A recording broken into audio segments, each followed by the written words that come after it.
Welcome everybody to week number 3 of ReDefy Amateur Series here. My name is the Small Dog, and tonight joining me on the casting desk, metaphorical casting desk, is Cracadonius. How you doing, man? I'm doing great, man. Looking for this awesome, matchup here between World Class Splash and the what is the other team? Is Dongers, First Blood Dongers, yeah. But this is clash of two titans. One is 2-0, one is 0-2. Together they're a 500 team, and this could be definitely an interesting game here. Yeah, I think the expectations are that World Class Splash takes this game or this match 2-0, but this is an opportunity for First Blood Dongers to upset them and possibly make things interesting going into the second half of the split, and possibly mess up their standings for playoffs. We'll have to see. Yeah, definitely. Looking at this pick ban here, it's a little weird because you're gonna have the lost bans because of the E-sub, which is a little unfortunate. Yeah. But I don't think we can have Samira, can we? I'm not 100% sure. Yeah. Yeah, that's an interesting one. Yeah, so Samira is banned this week, I believe. I think it's unbanned. What, tomorrow or tomorrow. Okay, yeah. So I'm pretty sure it's 2 weeks. Yeah. A little bit of context: this match was delayed from last week, so this was supposed to happen last Friday. They had a delay, so we're casting it on Thursday. But this is technically week 3 still. Week 4 will start tomorrow, and that's when Samira is available for play in this tournament. Right. Yeah. So unfortunately, they're going to have to, repick that. Yeah. But we do see a Shen and Diana, which is super interesting. I think Diana was good a while ago, a few months ago, but I feel like she hasn't been played a lot, even in solo queue recently. But I don't think she's the worst pick ever. And using it in combination with something like Shen, where, you're going to, be really balls to the walls, going towards the entire team. Keeping that Diana alive as long as possible, I think it's gonna be really good. So using it in combination with the Shen could be really really strong if used correctly. Yeah, that delivery system, there's a little bit of potential there. We'll have to see how their draft rounds out here as Yuumi does get picked up. And I'm looking at the draft that First Blood Dongers had last week, and a lot of these bans are kind of new. So Set, we haven't seen him played yet. He did get banned away. Resetting pro draft. Cool. Okay. Oh, okay. So we are gonna start over with pro draft. It looks like. Yeah. So they didn't pick something other than Samira. This is interesting. They're just redoing it. Okay. Gotcha. Right. Yeah. As you said, Set Ziggs are both like really highly contested picks. Most of the time recently anyway. Yeah. Ziggs has been like a really, really strong mid laner recently. So like that's a pretty typical mid lane ban, I would say. Unfortunately, for them, it's giving that, having this reset might change that a little bit in terms of what the draft is going to look like and what maybe even these bans are going to look like. I'm not 100% sure. But yeah, I think Set is really good. The problem is even though he's considered a top laner, I think that he's actually worse in the top lane than he would be in the jungler role or even in support. So I'd rather see, if you're going to pick something like a Set running in the jungle or even as support, I think it's a really good hard engage support in terms of like, similar to like Pantheon or something like that. And being able to just like 1v1 the AD carry if you get the chance to. So it's definitely a super aggressive support, but it's something that you can definitely use in terms of a flex. So that would be interesting. I could definitely see that being a reason for the ban. I think it's pretty easily counterpicked in the top lane. However, it's never a bad thing to ban out because it is so powerful. Yeah. In like the jungler role as a frontline tank. So definitely a good ban. It looks like I misspoke. The Set and Ziggs were a staple for their previous games. So okay. When they played against Revenge Nation Turquoise, those were bans that came out. What is different though is the Echo getting banned away. So Yeah, But I don't really know about the Echo too much. I mean, that could be a flex in the jungle or in the mid lane, I guess. But I just don't think that it's anything insane. I mean, I think it's a really good solo queue pick, but I'm not sure yeah, exactly how it would perform in a competitive sense because I just really haven't seen it much. And it doesn't seem like he's like. I mean, I think he has a little bit over a 50% win rate, but it's nothing insane. But definitely could be a solid pick if put in the right hands. yeah, and I think Ray is the only one who plays it, so Mhm. that would be a target towards the jungle there. And I believe the set is most likely a target towards the jungle. That is Ray's most played in solo Right. queue as well. So Yeah, so I don't think that. Yeah, target banning the jungle is never a problem. As you said, he's kind of a staple of their team. Being able to get their team ahead through the jungle, which is obviously a really solid option. And we see Gragas there in the first pick. That's that could be a good flex there, but most likely I would say the top lane. I maybe, I mean, yeah, it's hard to tell this early in the draft. right. Yeah, I could go top, could go jungle. Yeah.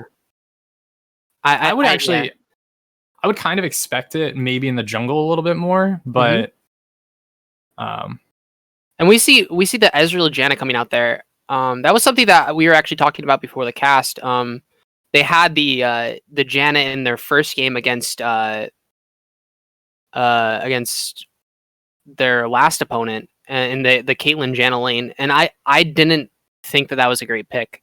However, if they're able to use it correctly, I mean this Ezreal Janna just looks like it's going to be a very passive lane, which is something that you yeah, talked about. Their laning phase was really passive, so maybe this is actually going to be something good for them because they aren't going to really want to go in with something like an Ezreal Janna anyway. yeah, So passively farming isn't going to be the worst for this lane, and it shouldn't be too bad. But we do have another delivery comp coming in here with the Hecarim and Diana with the Shen. Could actually be pretty insane in terms of their combo potential if you're able to get that Hecarim in early. And if he gets too low or if the Diana gets too low, Shen ult them. And keep them alive that much longer for the extra damage output could be a really solid combo there if you're able to use it correctly. yeah, and yeah, being able to use that Shen Hecarim to get them right onto the back line, and I think for the side of First Blood Dongers, they're looking to just play this very safely. They're not trying to do anything crazy out of the ordinary. And I think that's almost to a fault. Me and Turtle, when we were casting their games last week, we talked about how it's so much easier when you're limit testing and you're just going in, even if you're making mistakes, you're actually seeing what you're doing wrong as opposed to just sitting back and watching the lane fall apart. You never get to see, okay, maybe I should have done this here because you just never gave it a shot. So I'd like to see for First Blood Dongers them to be a little more aggressive in that bot lane. That way, when they review this, they can identify, okay, maybe we need to change how we play this bot lane a little bit. Because if they just sit back and they watch the whole game, like they're just not going to learn from it. Right. Yeah, that's definitely true. And we do see a Nautilus pick coming out, which I think is an amazing pick into Janna specifically. Not more so Ezreal, but because you kind of buffer the arcane shift to be able to get out of that relatively easy with the hook and everything. But using it into something like a Janna or any enchanter in general, Nautilus is going to be a really great pick because you're able to lock them down relatively easily and be able to burst down because Nautilus has a lot of innate just base damage in his kit, through the hook, through just his passive damage from his W as well. And there's just a lot of damage that comes out in a relatively quick fashion.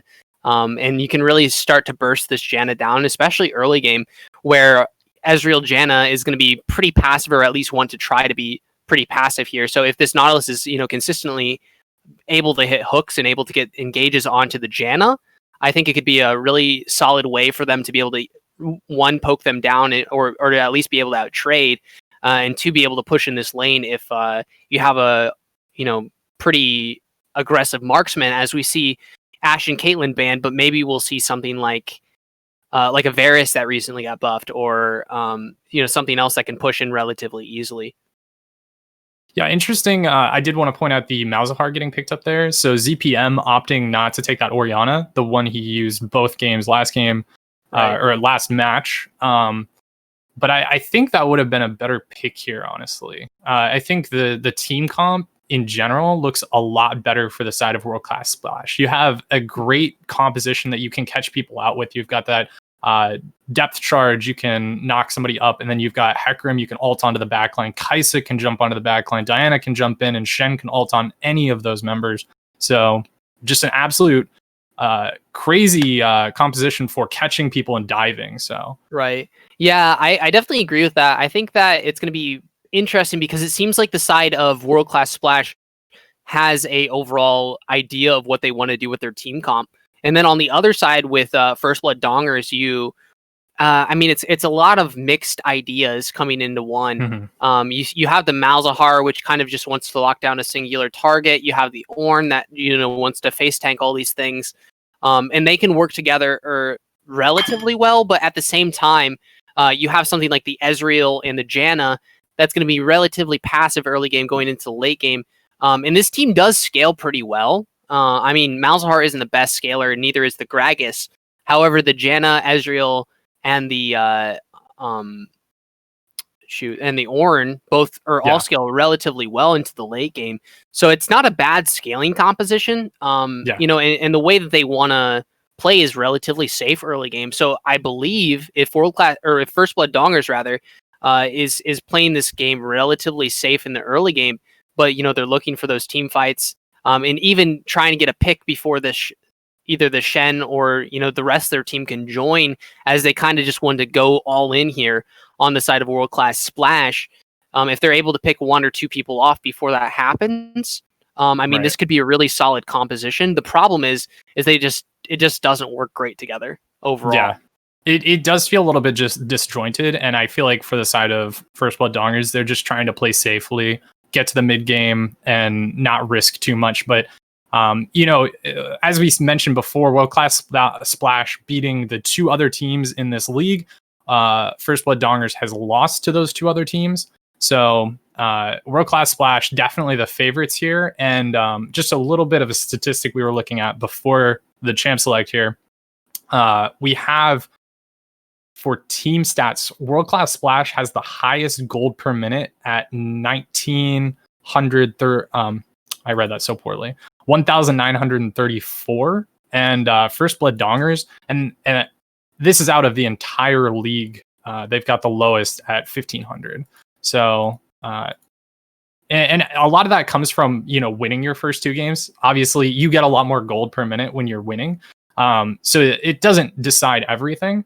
But World Class Splash defeating Revenge Nation Turquoise definitely.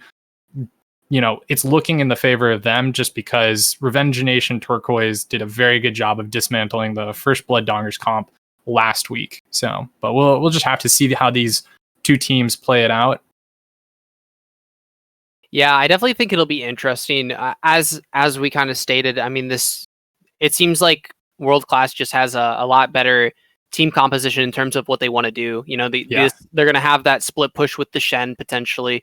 And the Shen's going to be able to ult in whenever he wants, or at least be able to teleport whenever he wants, because you can kind of alternate cooldowns with those. And the side of Dongers here really is just like, I mean, it doesn't seem like these champions really work together that well. You have some pick potential, like looking at the Gragas, Ornn, Malzahar, like you've got some potential to pick people off, but I feel like like you said, World Class Splash is just a lot more organized in their team composition.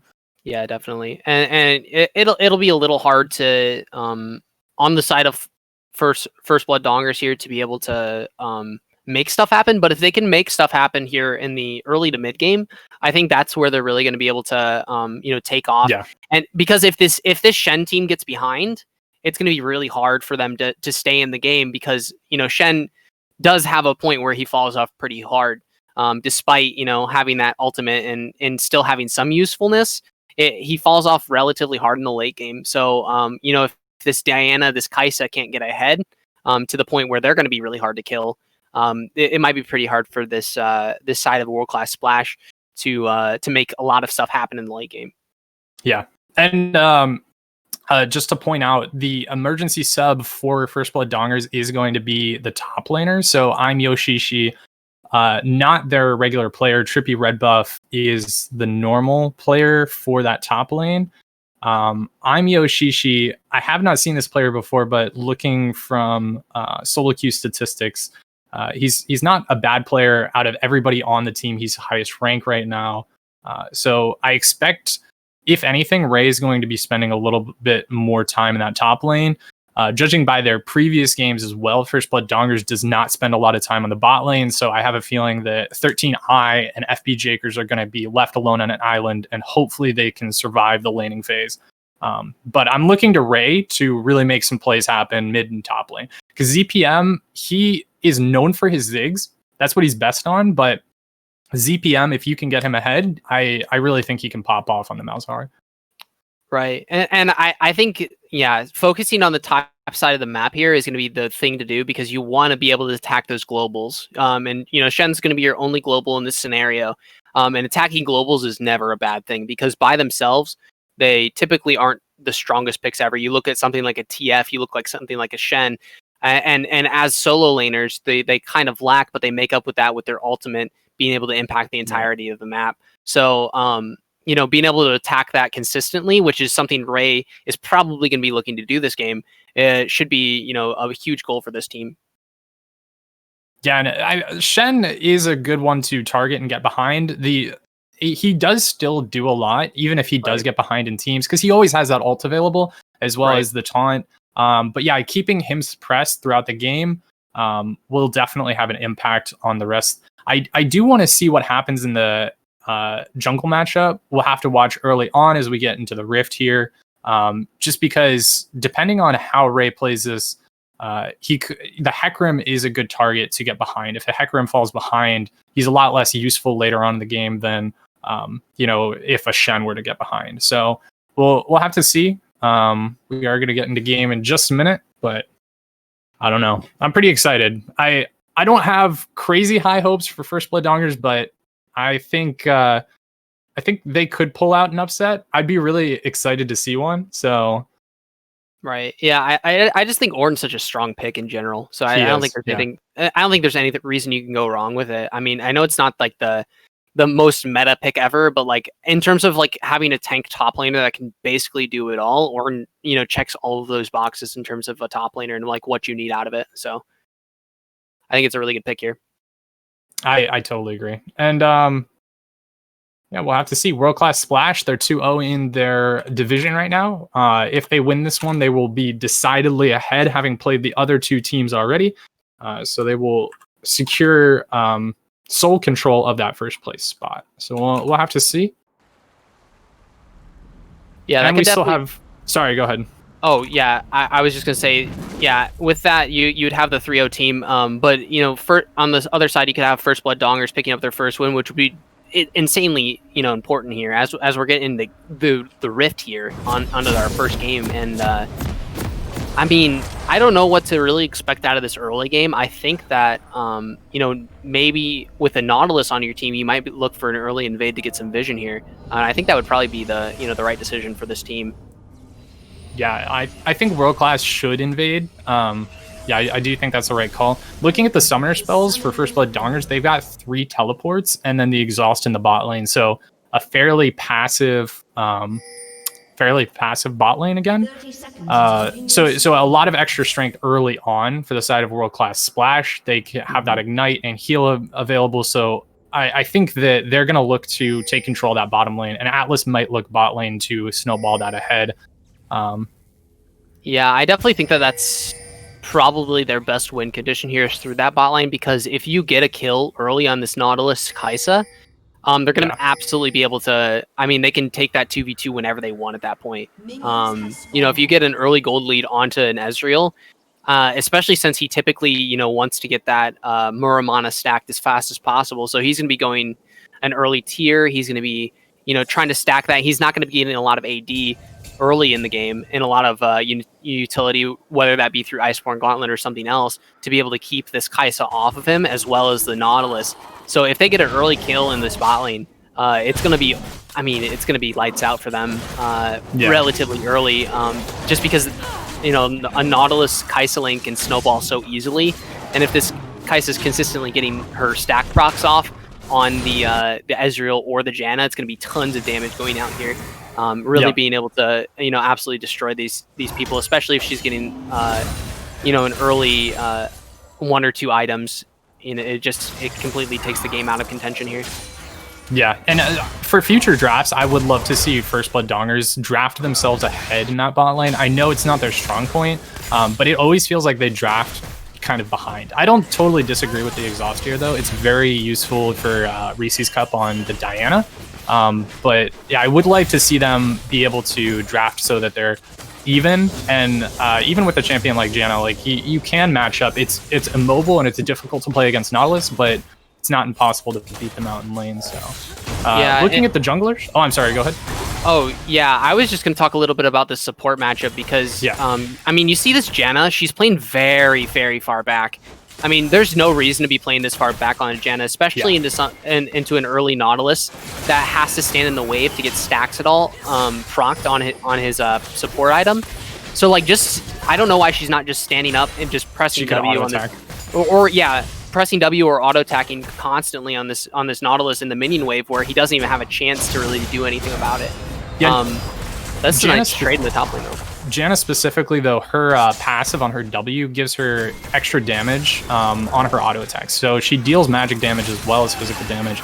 As we see the junglers pathing towards the top lane, you see Hecarim, and now focusing on this bot lane, we're going to see a gank from Ray. The hook does land. He's going to get knocked up. I don't think that... I don't think they're going to get anything out of this. A lot of damage actually coming back from the side of Debay. So yeah, actually a pretty solid trade for them, I think. Yeah, I think that's a win for World Class. Yeah, because they didn't die. Obviously, that's always a win. But also, yeah, you got really good trades into that, despite losing the trade overall. That was a 3v2, so you can't really complain too much about it. And they're still being able to push in this lane. Even with the Gragas towards the bot side, they could look for an early back potentially or something like that. And it could be really solid for them. And I don't think it's the right choice here to stay much past a wave or two, just because the Gragas might look for a regank, which would be really bad for them, especially after he takes this this bottom red buff here.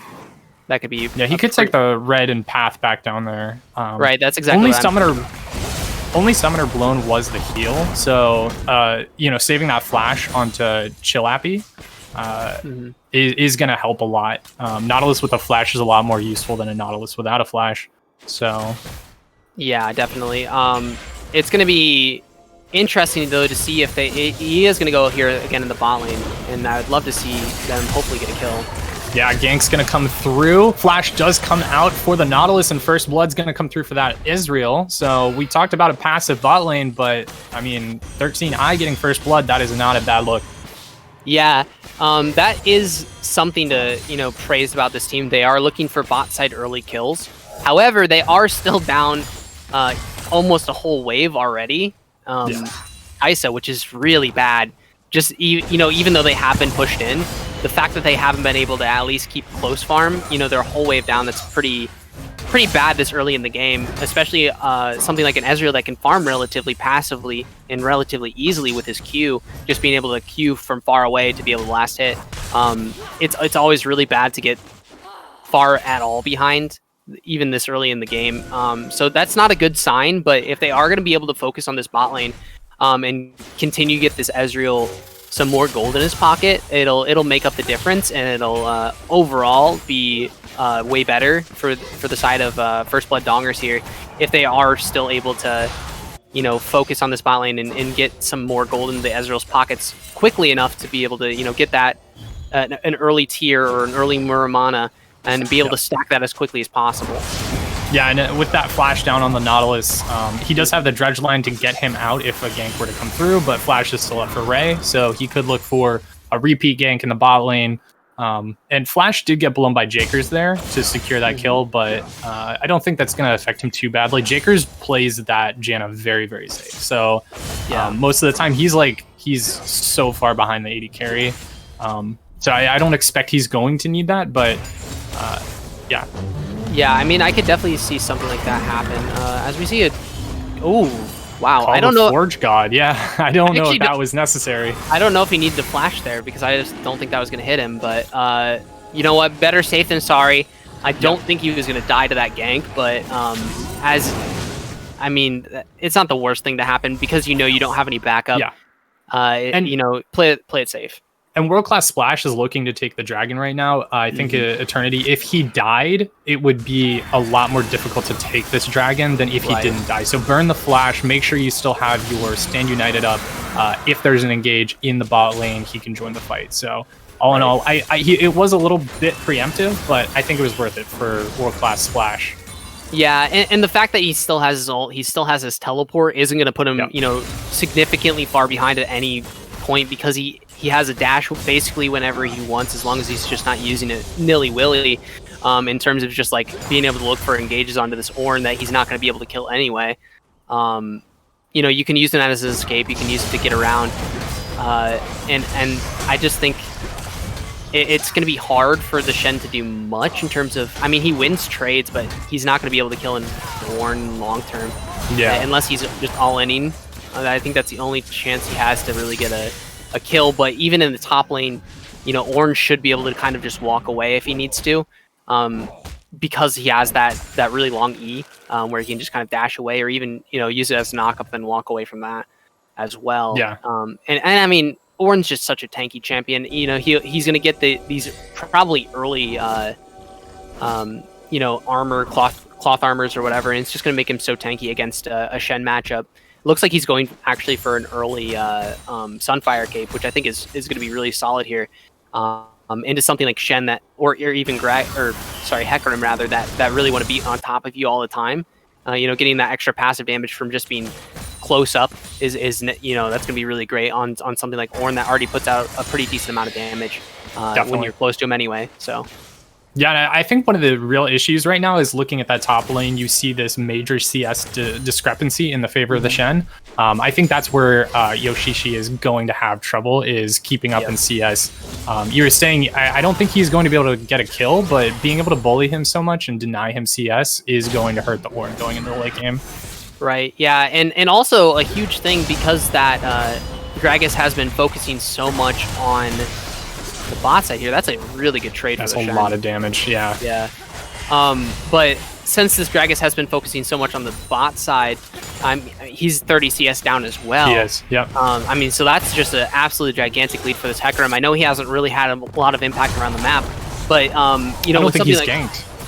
I don't think he has to though. I think the thing with Hecarim is you want to hit 6 as fast as possible and use that 6 to be able to really support your laners. But at this moment, most of his laners have been constantly pushing in, and the only person that really hasn't has been this Diana, and it's hard to gank a Malzahar anyway. So see the gank in the top lane, a lot of damage coming out onto Yoshishi. He does get the flash away, and second kill of the game is going to go over Ray. Yeah, amazing ultimate out of there from the Gragas to be able to keep that that distance there, and that way the Shen has no chance of getting close to this Ornn.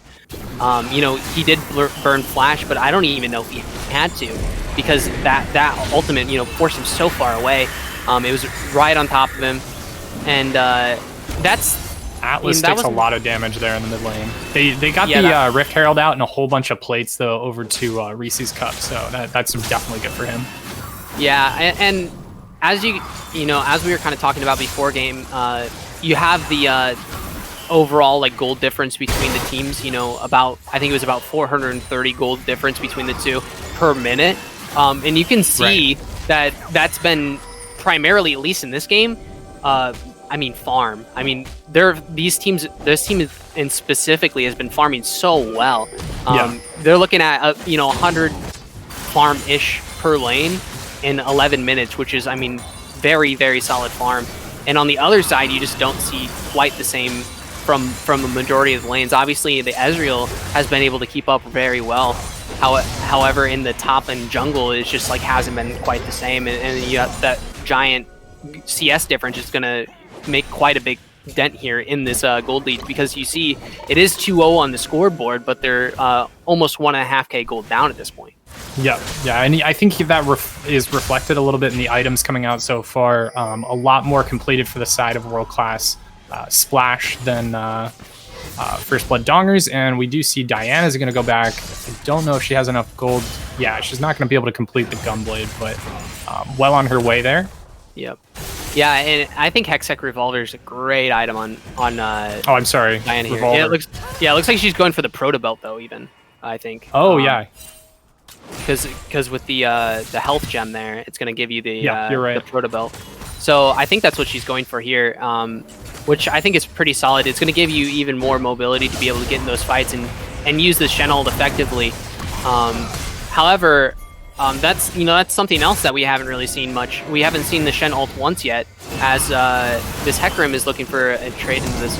Yeah, ZPM is he's gonna have to flash over the wall. Does burn his flash, but he will stay alive. Dragon just respawned here, and it looks like World Class Splash wants it. Yeah, World Class. I think that's gonna have to be their win condition here, as you already have the Cloud Drake out. The other 3 options are all really good for this team. Hook lands. Chilapi does find Ray. Teleport is going to come through, though. Call of the Forge God going to knock up Chilapi. Stand United does come down, and now Eternity might actually be in a bad spot. Does dash out, and I think this Dragon actually goes over First Blood Dongers here. Yeah, you have the 4v5, which is very solid, and not a ton of engage, because you already burned the Hecarim multi, you already burned the Nautilus live. Yeah. Dragon does get secured. I think, First Blood Dongers is actually not looking too great. World Class Splash does re-engage, but a flash on top of the Kaisa will take her down. And all in all, that's going to be the Dragon and, 2 kills? 2 kills, yeah. First Blood Dongers are looking really good here. I know they are behind in CS, and they're behind overall in the gold, but when it comes to these team fights, they've been able to get pretty consistent picks early onto the Nautilus. They got, that pick top bot lane, they got the pick top lane. They've just been able to, pick off these players that have been just a little bit out of position and just punishing it very well. It's really helped them, stay in this game, quote unquote, even though they are a little bit ahead at this point, I would say. Yeah, I mean, they're even in Dragons, even in Gold, I think First Blood Dongers, I feel like they're a little bit ahead, but like we said, there's the CS discrepancy. I think they're ahead in certain areas. Like Ray probably has a bit of a gold advantage for the Hecarim, but up in this top lane, that's where you see the discrepancy going towards the favor of the Shen. Right. So yeah, but a lack of decisiveness from World Class Splash. I feel like they saw the teleport come down, and we watched Chilapi. He threw the hook, got a good hook onto one of the members of First Blood Dongers, but the rest of the team just kind of stood around, and I think they were waiting for Eternity to get down there. I don't know if they wanted to burn the Stand United right away. Yeah, I definitely agree. They probably didn't want to burn that summoner, or that ultimate rather, as quickly as they would want to, especially on something like a Nautilus. Like it's kind of useless using it onto something like that rather than the Diana or the Kaisa, where you can keep your main carries alive as as long as possible. And then instead using it on your engaged tank, but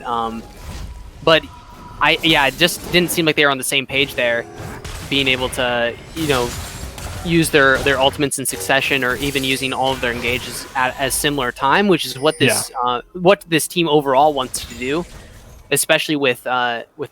As we can see a little bit of the gold here, a ton of gold onto this Ezreal, giving him a pretty huge lead on overall, and other than that, we don't really see any large discrepancies between these two teams, even with about 1,000 gold now in the top lane. Yeah, on the top lane. Yeah, but other than that, I mean, that's basically where the difference in these two teams is going to be on this 80 carry of the Ezreal, which can be a very sticky target or like hard to get towards. On the side of First Blood Dongers, if this Ezreal is positioning correctly, he can basically 1v5 a team fight. There's 200 in the jungle, going in the favor of Atlas, and then 600 for Reese's Cup. So falling a little bit behind in that mid lane. Although I guess that makes sense. About 600 gold down. So far it's like about 20, 30 CS behind. So Right. But I think that's recoverable, and I think what First Blood Dongers wants to do here is fight as a group, but make sure that they're looking for specific targets, because I think World Class Splash, their team composition does a good job of catching out targets, but what they do even better is fighting in those 5v5 choke points, where you can get Atlas on top of all of the back line. Eternity can taunt everybody. There's a ton of AoE damage coming out of Diana, so I think that First Blood Dongers want to look to split the map like that, like they did, where they get on the Dragon Pit, divide the team, and then focus down one at a time. Yeah, definitely. I think they've done a good job of it so far. They've been able to, pretty execute on a small game plan. Out in the mid lane. Atlas has to ult himself out, and now Gragas has to Zanya's. He's going to go down here, most likely. Does get taunted up. 13i going to get the depth charge on him. Diana jumps right on top. Don't think she has enough damage, but 1 kill picked up for World Class Splash, and I think they're just going to back off. Yeah, they're showing a little bit of life here, which is really good. They also got that turret in the mid lane, which is a great point to have here this early in the game. A 17-minute turret is not the fastest thing we've ever seen, but it is the first turret of the game going over to World Class Splash here. And that's going to be more gold in the pocket of this Diana, and she has a shutdown despite being 0-0-1, and that could be what they're going to have to focus around if they want to really be able to stay in this game. Focusing around this Diana, this Kai'Sa, to be able to put out tons of damage, and maybe just focusing on Shen ult on that Diana to keep her alive as long as possible, or even to wipe a team with that kind of thing. Yeah, absolutely. And we see the first items coming online here. We do have the Trinity Force on Atlas, Titanic Hydra up in the top lane, we've also got the Proto Belt coming out. So champions starting to come online as we see a slight engage, and Chalapi actually getting caught out there is going to go down. He'll be dead for the next 30 seconds, so it's going to be a 5v4 for this dragon fight. Ocean Drake is up. And Eternity is going to get caught as well. He does get chunked down to half. Now the Hecarim's going to jump in, has to run away. Diana is going to look for a 2-man knockup. Ray will fall, but honestly, health bars are going to be chunked for the side of World Class Splash. No ultimate or TP for that Shen, so he's not going to be able to go back, heal up, and then rejoin this fight. So they are working with what they've got. Ezreal's fallen pretty low as we see the flank going to come through for Atlas. He's going to come around, but the team decides to engage. True Shot Barrage, not enough damage to take anybody down. And it just looks like it's going to stall out here. Yeah, I mean, you kind of have to stall here on the side of First Blood Dongers because your Smite did die. So you can't really start this dragon up, and you don't really want them to start the dragon up because it's just going to be completely unfair. They're not going to be able to outsmite. There's no way that they could possibly secure it if this, Hecarim has any sort of brain. I think this is going to go in the side of World Class Splash because you see the waves getting pushed in for both mid and bot lane. The vision control is there for World Class. They secure the dragon, but they're so low. Eternity is going to get taken down. No, he's not going to go down in the pit. Hecarim onto the backline. Atlas not able to get anybody. 13i getting out with just barely any health remaining. Diana's going to get the Stand United, but Eternity is in a really bad spot. Does get locked up, will get taken down. Now Ray is sure to follow. Chalapi super low. Everybody low for the side of World Class Splash. One getting taken out. Can they get anybody else? Ray's going to get one before he goes down. But all in all, it's going to be a 4-for-3 extended dragon fight. Dragon does go to the side of World Class Splash. Wow, the side of World Class Splash just survived for so long there. I was actually super surprised. They were all like, a couple hundred health, and they were just stuck in the pit there, just trying to survive somehow. When they just seemed to have no way of getting out, they were just stuck in that pit. Something that was super interesting there was the Shen ulting back in when he had like no health at all. Yeah, that was bizarre. I don't know why he did that. I know he was trying to keep that Diana alive as long as possible, but I mean, the Diana was basically full health when she did that. So, or when he did that rather, and it just seemed like kind of a waste of ultimate when he probably could have backed and then ulted back in anyway, and then he would have been full health. I think World Class Splash seems very disjointed in their engages here. Like they all seem to be focusing different targets, going in at different times. And I think that was a highlight of it. Having Eternity try to ult back in with 0 health was a huge mistake. They should have said, okay, stall this fight out, Eternity's going back. He's going to heal up and ultimate. Right, yeah, and I think if that would have happened, they probably would have just hard won the fight as well. Yeah. Just because, I mean, you have a full health Shen that is able to ult in onto the Diana that was already kind of diving in. And that probably would have been, just enough to be able to take them out. As you saw, they were super low there at the end of that fight. On the side of First Blood Dongers, even though there were 2 alive versus 1 on the side of World Class Splash, you add a full health Shen to that, and it completely changed that fight. Absolutely, yeah. Having that Shen survive that fight was paramount. But for First Blood Dongers, they are looking really strong as a team. Honestly, they seem to be playing these team fights very well. The discrepancy comes in with the individual skill of these players. We see a lot more CS on the side of World Class Splash, as well as the champion differential. I mean, I guess looking at Gragas as a jungle, he does farm really, really hard. I think, Hecarim is known for that, but Gragas spending a little more time in the lanes. But I think that's going to benefit them now. You have this 3-0 and 5 Ezreal. I think the amount of time that was spent in the lanes, Ray falling a little bit behind, is worth it to get that Ezreal head. Right. I think something that's definitely interesting is this Ezreal that did at one point, I think, have a 10 or 15 CS lead, has completely lost that now. He's down 10 CS. And so it seemed like they almost lost the idea of what they had to get themselves continually ahead. And this Ezreal is not getting nearly as much farm as he needs to be able to keep up with this Kai'Sa that's just, at this point, she's going to just start scaling really hard. And she's going to be that much harder to kill come these team fights here really soon, as that hook just barely misses. Yeah, that was close. I have to remind myself it's Ezreal. Like, he's very slippery. He's able to get out, but yeah, I always get excited when I see a hook thrown like that at an AD carry. Yeah, because if that hook lands, that could be potentially just a kill straight up, and that's crazy. But wow, this Malzahar looking rough here. Engage in the red side jungle here. Ult gonna come out. Monsoon knocks everybody back, combined with the cask, and everybody goes flying a mile away. And the disengage comes out, and honestly, that's one of the strengths of this First Blood Dongers comp, is like, if they get into a bad spot where they don't want to fight, they can just, Monsoon, cask, you're done. Like, you can't engage on that. Yeah, you actually have a ton of disengage rather on this team. You have the Ornhorn as well, which is pretty great disengage. And you have so much, just free disengage from the Ezreal with the Arcane Shift, and if he has Flash up, you can Arcane Shift Flash and be, half a lane away from someone at any given moment.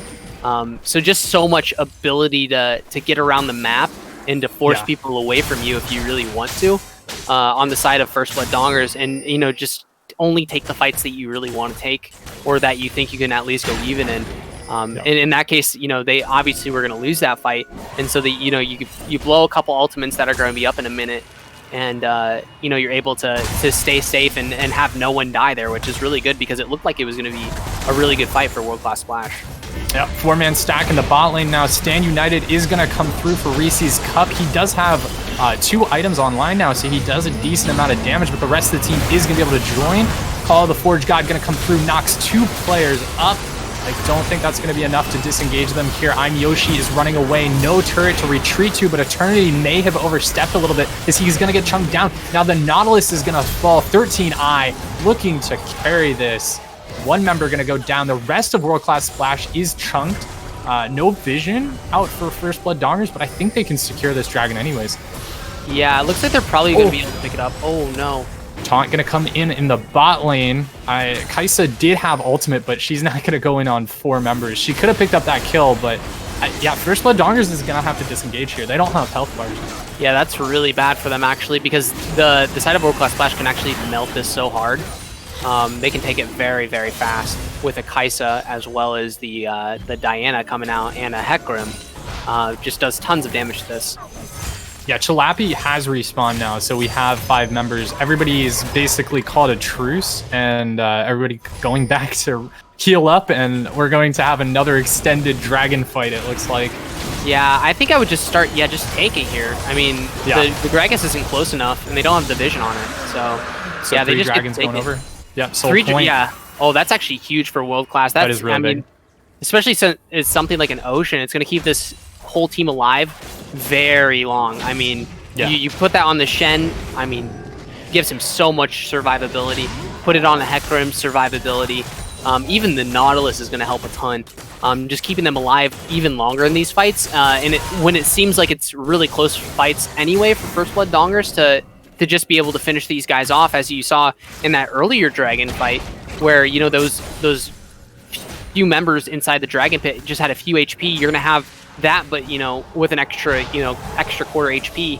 And that's going to be a lot harder for those fights to be won on the side of First Blood Dongers. So that's an absolute huge win condition on the side of World Class Splash to be able to hopefully gain that final advantage that can kind of tip them over the edge here and give them a potential win. Yeah, I think that is their win condition right now, is looking for that soul. World Class Splash has looked, again, like I said, they just seem a little bit disjointed in the fights, not quite all together, but I do want to point out this comp that First Blood Dongers drafted is actually fairly useful against this all-dive comp from World Class Splash, because you have all that disengage, like we talked about. So every time World Class Splash wants to go in, First Blood Dongers can just say nope and knock him out. Jakers looks like he might get soloed here. Does Monsoon Eternity back, and Eternity might actually get caught out now. I think that's where you type in chat baited from Jakers. Outplayed. Yeah, outplayed him with the Monsoon there. I mean, good play on the side of the Janna to be able to survive there. I know she didn't really do a ton. I mean, she played she pressed Monsoon into the entire team, but I mean, it's still good to be able to survive that and be able to get the pick on the Shen.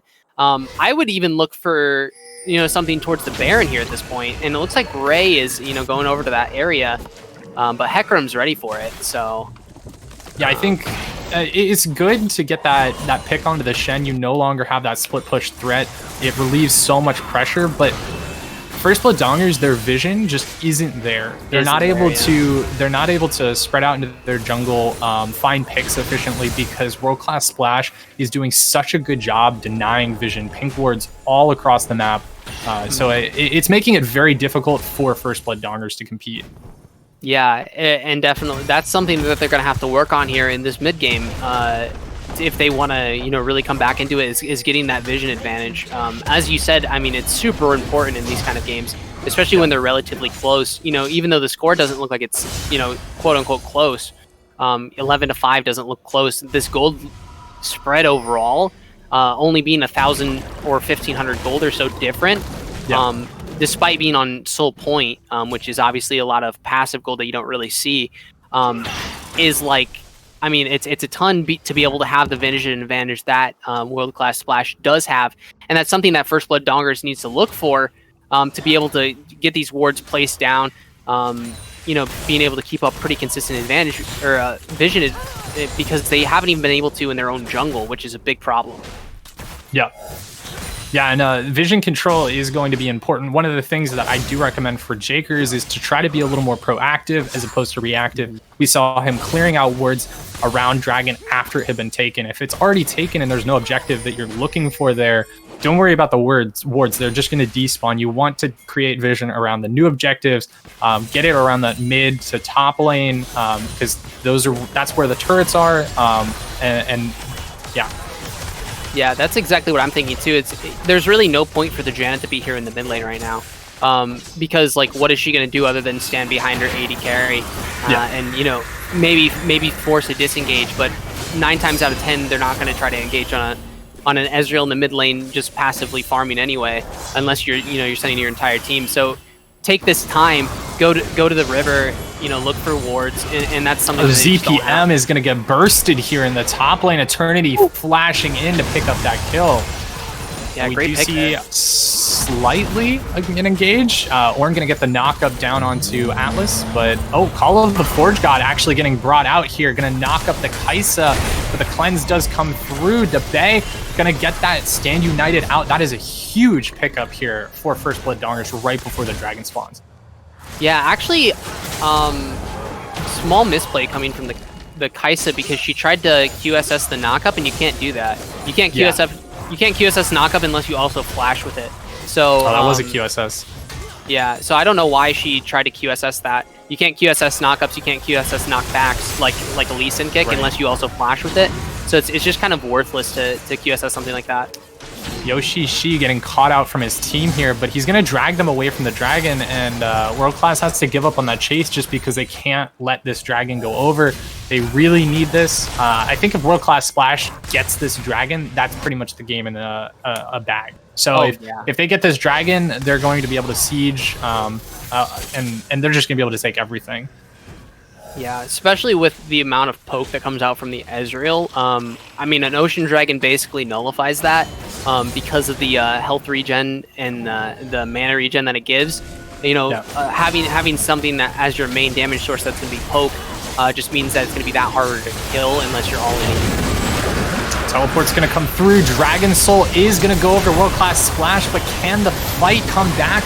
First Blood Donger is going to get Chillapi very, very low, but a great Diana knocking everybody together. We see Yoshishi onto the back line, entertaining a whole bunch of members for World Class Splash, but ZPM and Jakers are the only ones left alive. It's going to be an easy cleanup. World Class Splash getting the Dragon Soul and now looking towards Baron.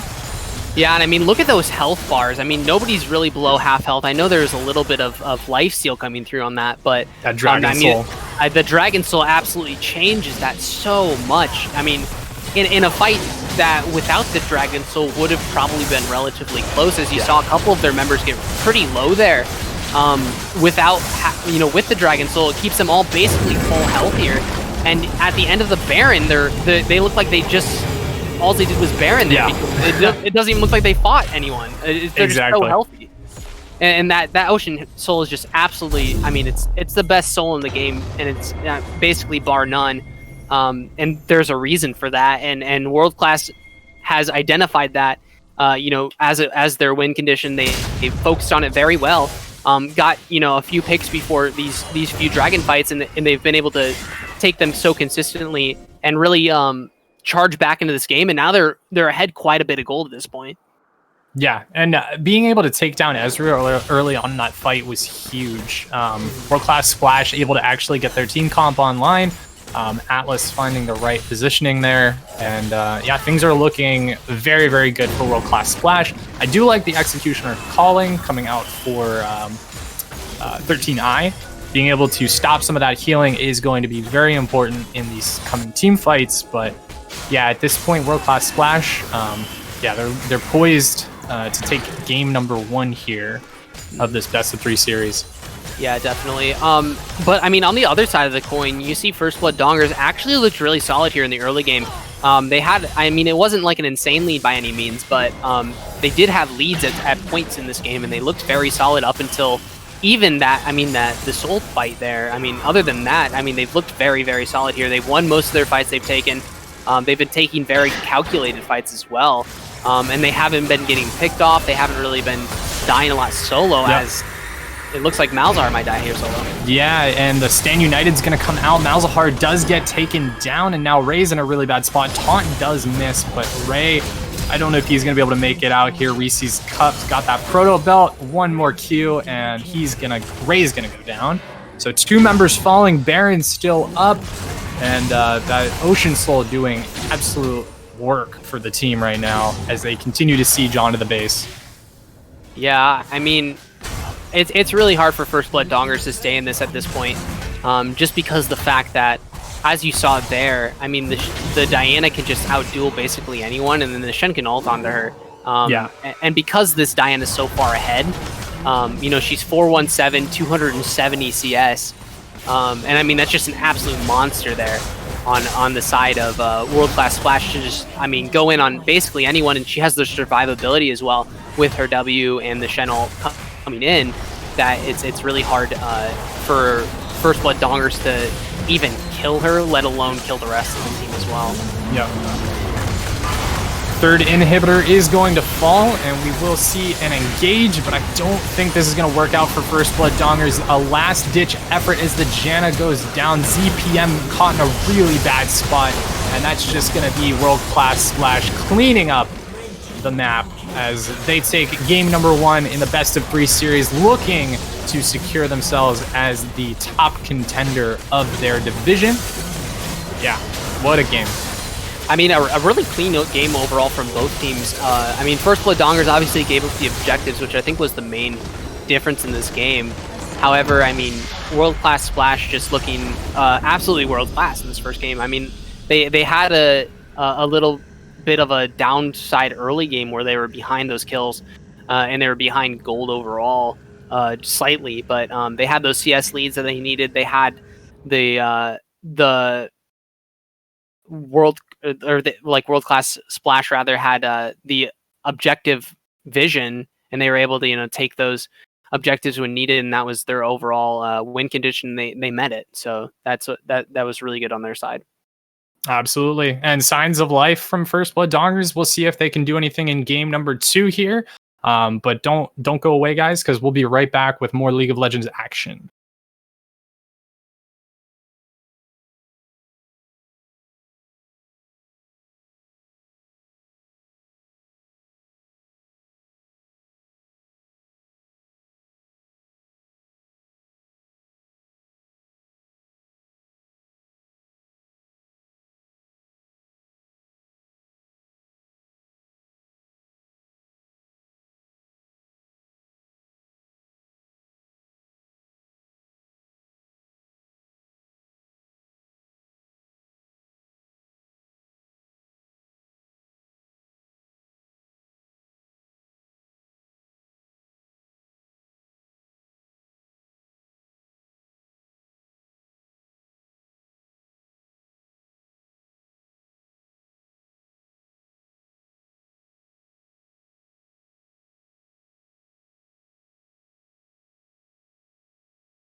Welcome back to game number 2 of this interesting series we have between World Class Splash versus First Blood Dongers. Again, my name is the Small Dog, and casting with me is Kragadonius. Are you excited for game number 2? I have high hopes for the Dongers. I definitely do as well. I mean, they looked very, very solid in the early game. It looked like they were just a little confused what to do around objectives. I think if they can figure that out for game 2, they definitely stand a pretty good chance here.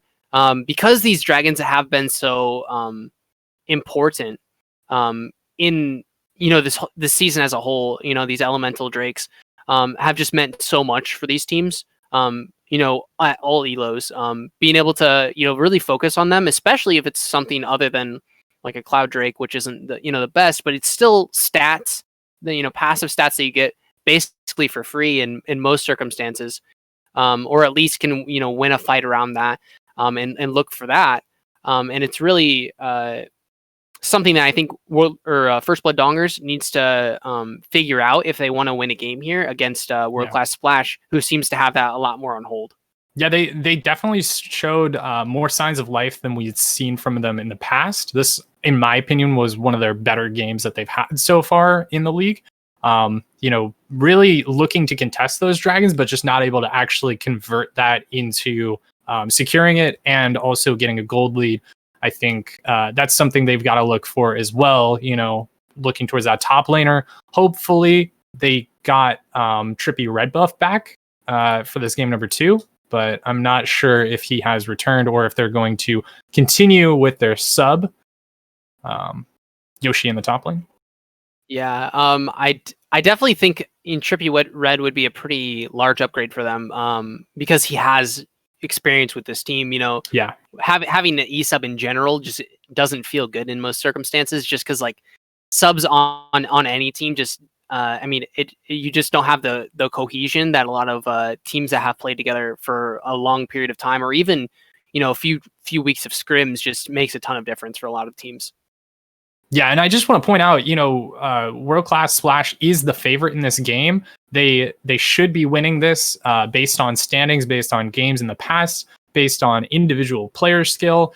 And First Blood Dongers, despite having to E-sub, losing all their bans, and all that's happened, like they did pretty well, all things considered, last game. Yeah, I mean, it was a really close game up until that soul fight, really. I mean, that it could have gone really either way until they ended up getting the Ocean Soul. And at that point, any team that really gets an Ocean Soul, unless they're extremely far behind, it's just really, really hard for the other team to win. So I would assume and kind of hope that we don't see 2 Ocean Souls in a row, because if that does happen, World Class is just going to be looking for dragons again. They're probably going to be able to win off that. And, I would hate to see First Blood Dongers go down twice in a row just because the other team has an Ocean Soul. Absolutely. And banning out the Diana and Shen, First Blood Dongers making some adaptations to the last draft. World Class Esports opting for that Nautilus again in the bot lane. I don't think it really shined as much as it could have, but a different kind of pick here coming out for Splash in the Kled.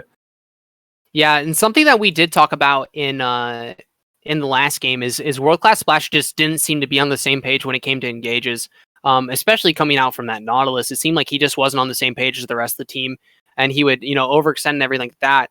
So having something like a Kled actually aids that a little bit, being able to get their team there quicker. It's going to help the Kled be able to get on top of them as quick as the Nautilus, if not even quicker, being able to engage. And speed up a gigantic Nautilus to be able to dredge line or hit a hook or something like that, and that could really enable this Nautilus even more, and hopefully help that a lot as we see the Twitch coming out, which I think is a very interesting pick as well. Yeah, Twitch. I'm sorry, it was Urgot that got banned away last time in the second round. So Urgot getting picked up in the first round, so it cannot get banned away in the second round, as we see completely identical bans from the side of World Class as we did last game.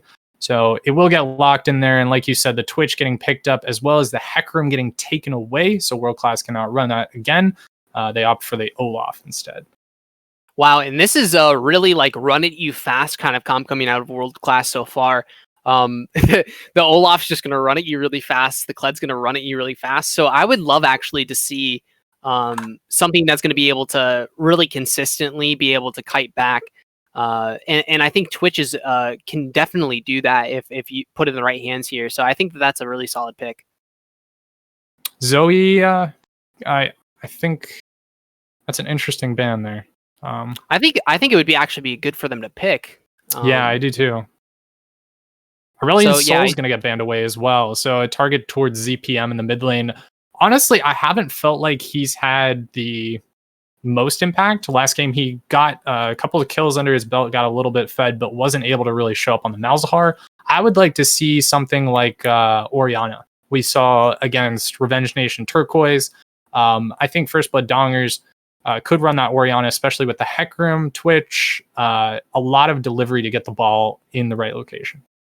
Right. I definitely agree with that. I think, and it's also something that can kite this comp relatively well, and be able to, other than maybe the Olaf, be able to keep your targets off of you, because the Olaf can obviously just ult through it. But the Caitlyn pick is interesting. I think that is actually kind of almost anti-synergy with what this team wants to do, because a Caitlyn doesn't typically want to just all in somebody and go on top of them as these other 3 champs do. So that's a little weird coming out here. And we see the Ashe pick, hopefully.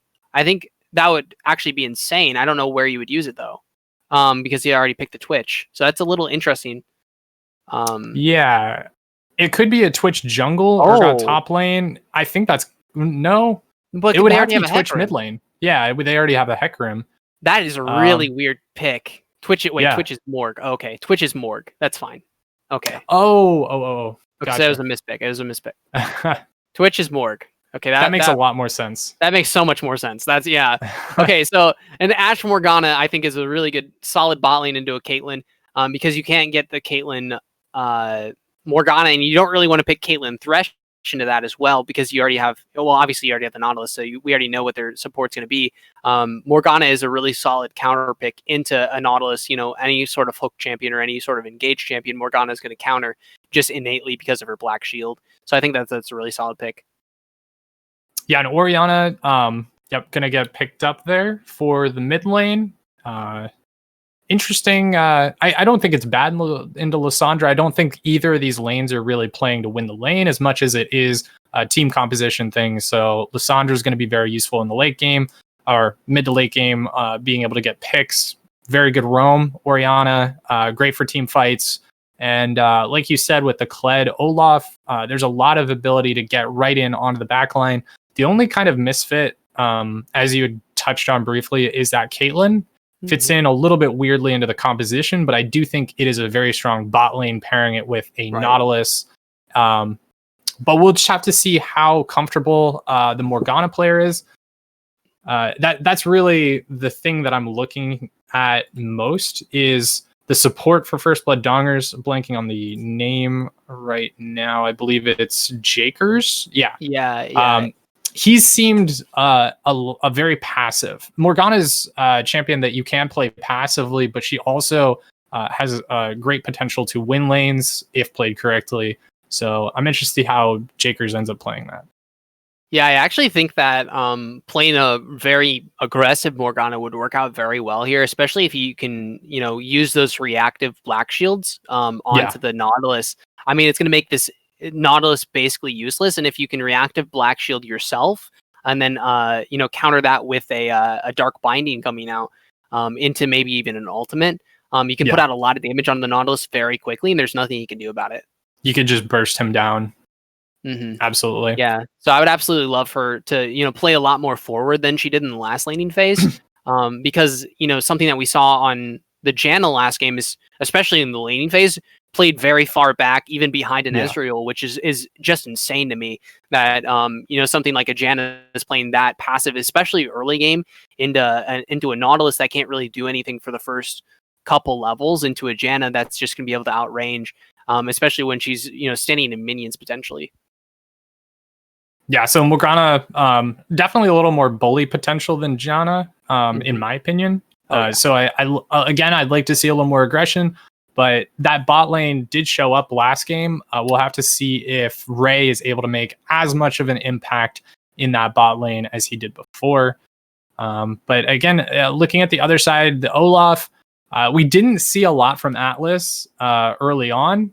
I'd like to see a little bit more action from him in the laning phase, but Olaf kind of a power farmer. He wants to get to that 6, so Yeah, I think that Olaf versus Hecarim early game though is actually very in favor of the Olaf, just because of his passive. You get the extra attack speed when you're low health.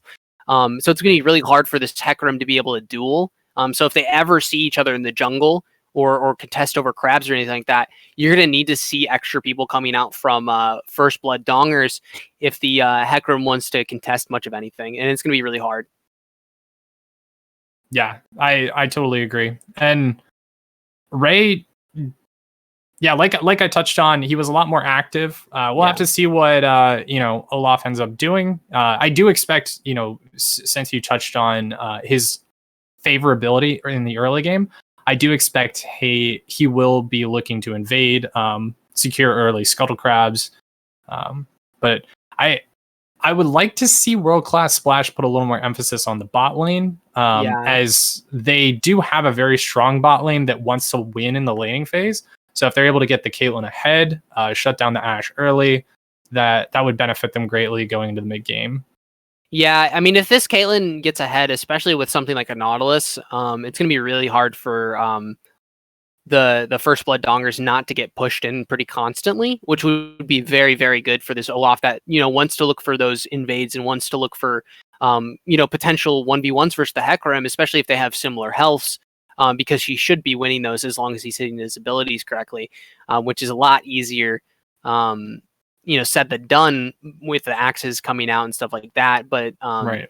the axes aren't the hardest thing to hit ever. So it's a pretty quick missile speed and stuff like that. So you shouldn't have anything, any big problems hitting a pretty big horse, a spectral horse, if you will, in the jungle, which is something that I think the Olaf should look to do early. Yeah, absolutely. I want to see, because again, I had touched on the passiveness of First Blood Dongers. Last game, we saw a teleport on the Ezreal. So this game, 13i, we'll have to see what he ends up taking. Previously, when he played Ashe, I believe he took Cleanse. And it was into a similar matchup. It was into Caitlyn Morgana. So a little bit different support, but I really want to see that aggression out of the bot lane. I'd love to see Jakers take an Ignite, Ashe take heal, just so they can go toe to toe in those or in those early skirmishes. Yeah, something that I've actually seen a lot recently in high solo queue with AD carries is running Ignite on the support and then Exhaust on the Ashe or something like that can get on top of you really easily and keep you slowed. So I think something like Exhaust could actually be really really crazy here, especially into something like Caitlyn that when exhausted doesn't really put out any damage at all, and then gives you that innate slow to keep Ashe on top of you as quick as possible, being able to proc that Q. I think it's is it Ranger's Focus? Is that what it's called? And then just being able to put out tons of damage. I think it's Ranger something, but being able to just put out a ton of damage very quickly with the exhaust. So that could be something that they could look at as well, instead of something like a heal or even something passive like the teleport or cleanse. Yeah, that's really interesting. I haven't heard of that before, but yeah, that makes sense. I do think though, like First Blood Dongers has a good bot lane. I think that like we touched on, Jakers being aggressive towards Chilapi is super duper important. But I do want to mention Yoshi. She is going to be playing again in the top lane, so still running with the E sub. I don't know if they still don't have Trippy or if they're not allowed to sub him back in. I'm not sure what the deal is with that, but they are going to be running the E sub, and that top lane, putting Yoshi on Urgot, I think, is going to be very beneficial. That is one of his favorite champions, looking at solo queue, and I think he is going to be able to stand toe to toe with Kled a little bit better than playing the Ornn, very passive play style, really just trying to make it out of lane against the Shen. Yeah, I think getting Yoshishi on something that's comfortable for him, as you said, he plays a lot of Urgot in solo queue. Getting him on something comfortable, I think, will help a lot, especially in a competitive sense, where Urgot is still very solid. I mean, he's not anything to turn your head at or anything like that in terms of a pick. However, I mean, he's not going to be a bad pick, especially into something like Kled, where he can outrange, he can do a little bit of poke damage, and then if he's using his W correctly, even out trade a little bit on this Kled in the early game. Absolutely, I'm excited to see what we get right now. Post your predictions in chat. We should have a poll coming out. We had a poll last time. I believe World Class won 100% of the votes. So let's show some love for First Blood Dongers, guys. Check the chat for a poll. And what are your predictions, Cracadonius? How are you feeling based on the team comps, based on what you've seen from last game? I'm hopeful for First Blood Dongers, but I think it's going to be World Class. I definitely think based on, if you take out the player difference or anything like that, if you look at these compositions, I would say First Blood Dongers would be winning. However, I'm just not 100% sure because we did see those pretty large CS differences early. We saw, a lot more focus on the objectives, a lot more team fight potential and the played out team fights on the side of World Class Splash. So I would want to say that First Blood Dongers would be able to, bring out this win. However, overall as a team, I think World Class Splash just looks a lot more together on everything. Yeah, I think I'm going to have to agree. World Class Splash. I do like the team comp coming out for First Blood Dongers. I think they've had fairly good drafts historically throughout all the games they've played so far. I've always been a big fan of their drafts, but yeah, just not quite able to make the fights work. A lot of extended engages around that dragon last game. So we'll see if First Blood Dongers is able to contest similarly this game. So we see a bit of a early game poke there as an award going down onto the blue buff. Yeah, and that's definitely something you do not want to do is fight this team level 1 because the Kled, the Olaf, even the Caitlyn has a very solid level 1 as well as the Nautilus. Their level 1 is very, very strong, so you definitely do not want to get caught out early. So good on the Lissandra to just leave that. I mean, you have no chance of winning against something like an Olaf, especially if he's on top of you. I mean, you have no chance there to be able to out damage that Olaf. So just leave it alone. As long as they're not getting a ton of deep vision, they did get the blue buff, and they are going to actually spot out that Urgot because of it. Unfortunately, just giving up just that is not the worst thing in the world. Giving up a little bit of early vision in terms of just not dying in exchange is pretty solid. Yeah. So looking at the jungler starts here, I do want to point out that Ignite was taken for Ray, so he's not going to have the Ghost for catch potential. But we were talking about the slight advantage going to Olaf in the jungle if a skirmish were to break out. I think that's evened up a little bit having that Ignite. And also a lot of extra kill pressure when you're ganking. Not able to speed yourself up as much again, but this bot lane didn't take Ignite again, so it does. Actually, nobody else has Ignite either. Teleport's going in the top lane as well as the mid lane, so just a little extra kill pressure whenever the ganks come through. Yeah, I actually don't like the fact that they didn't take the Ignite there in the bot lane into something like Nautilus that's probably going to want to... I think the Nautilus is going to want to dive into you as much as possible, so being able to get a little bit extra kill pressure on him, because like exhausting a Nautilus isn't going to do anything. I mean, he's still going to put out his CC, he's still going to be able to do everything that he wants to do. It might be slightly less damage and a little bit slower of auto attacks coming out, but overall that's not really going to affect the Nautilus. And in reality, you shouldn't be getting close enough to the Caitlyn to do much of it, anything with exhaust anyway. So, right. That's actually a huge trade coming out in the top lane. Got almost the passive proc onto the Kled, which is pretty huge. But yeah, and then another thing I wanted to point out that when you were talking about that Ignite on the Hecarim, is he also has Phase Rush, which is something we've seen a lot recently, which gives him that extra move speed in the middle of the team fights, which is super interesting to see him kind of be able to maneuver a lot better in team fights because of that. Atlas, but yeah, Atlas is looking for a gank up here in the top lane. Yoshishi feeling a lot more comfortable, but he's going to go into the turret, and First Blood going to go over to Atlas. You don't want to see it. Yoshishi, he gets the champion he wants. He's winning that lane, but yeah, just a little bit of over-aggression. Right, and he actually took a turret shot there, which I think was, the ending to his doom. Unfortunately, he's going to have to burn teleport because of that, which is really unfortunate for that lane because the Kled can kind of stay, especially with his passive being able to proc. Yeah, that is very unfortunate. He might have, if he had not taken those turret shots, he might have been able to trade 1-for-1, but yeah. Taking the turret shots, gonna go down for First Blood, and that is gonna be really big for Atlas, getting that 400 gold. He's gonna be able to get his jungle item that much quicker, and yeah, I think Olaf is one of the champions you really don't want to see getting fed. Right, yeah, especially with how much of an early game threat he can be. And this Heck Room wants to hit 6 as soon as possible, so he's gonna try to power farm. He's probably not gonna try to help his lanes too much, except for maybe outside of just like a random, level 3 early gank, but you're not going to see a lot of stuff from him early game, especially when they have something like a Nautilus Caitlyn that can kind of shut you down if you get out of position. Yeah. The pick potential for the side of World Class Splash not quite as good as last game in my opinion, but they do have that Kled ultimate to charge them into the team. They've also got the depth charge, so there is potential for it as we see a flash in from Morgana, going to be able to lock her down. Cleanse does come out, but the kill's going to come through anyways, and now Chilapi is in a lot of trouble. Ignite's going to be burning away, and Ray will pick that kill up. So 1 kill onto the Heck Room, 1 kill onto the Ashe, and again, this bot lane is that's what they're looking towards for First Blood Donger.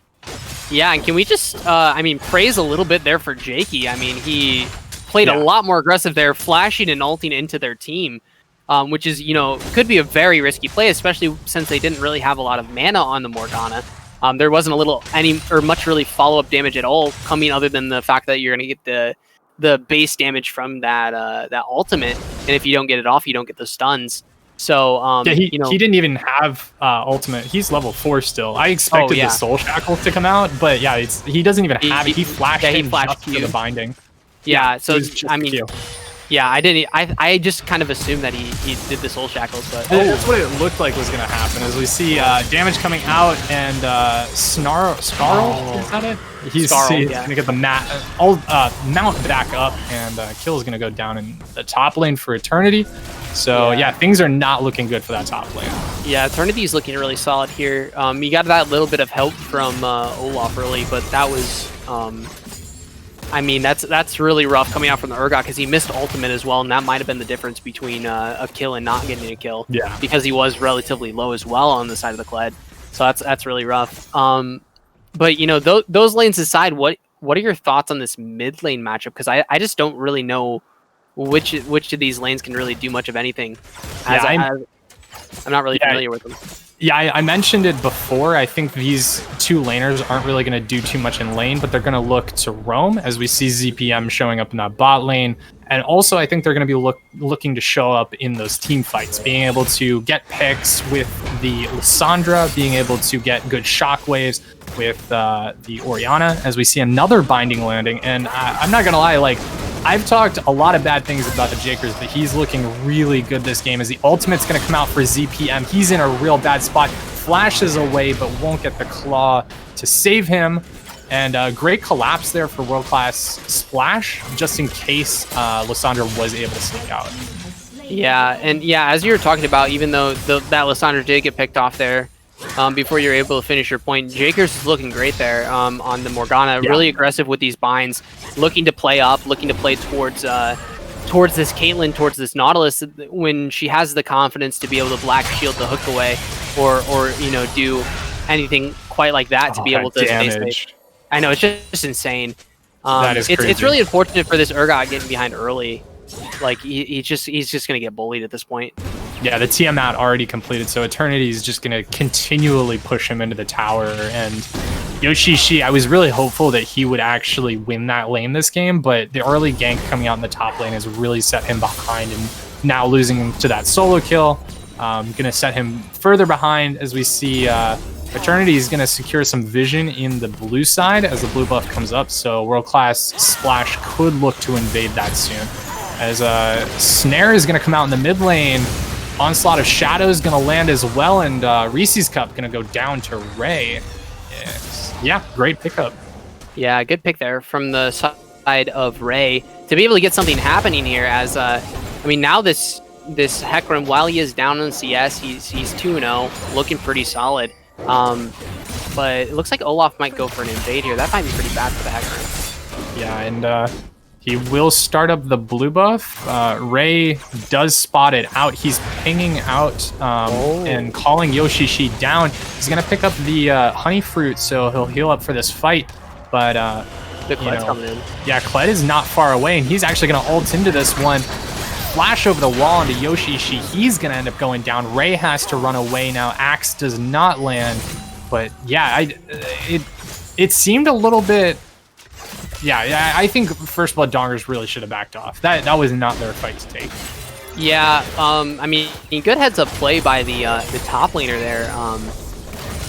Just to be able to have that the Kled ultimate to join the fight, and I think that was. I mean, I think that's covering a lot of holes that we saw in World Class Splash the first game, where they were kind of out of sync. One person was going in, the other person didn't follow up, or something like that. Whether that was the Nautilus or the jungler or whoever, and so the Kled kind of patches that hole in a way where they're he can kind of just join whenever he wants, because he gets that giant speed up. He gets to kind of reposition himself very easily, and I think that's a really good pick here. To kind of cover their weaknesses that they had in the first game. Yeah. So looking at those junglers, 2-0 on both of them. Atlas finishing up the jungle. Both junglers about to finish up their jungle items here, as we see Ray's looking towards the bot side. Hook's going to go wide, and Chilapi has been a little bit disappointing so far. His flash is going to come out. Crystal Arrow goes wide.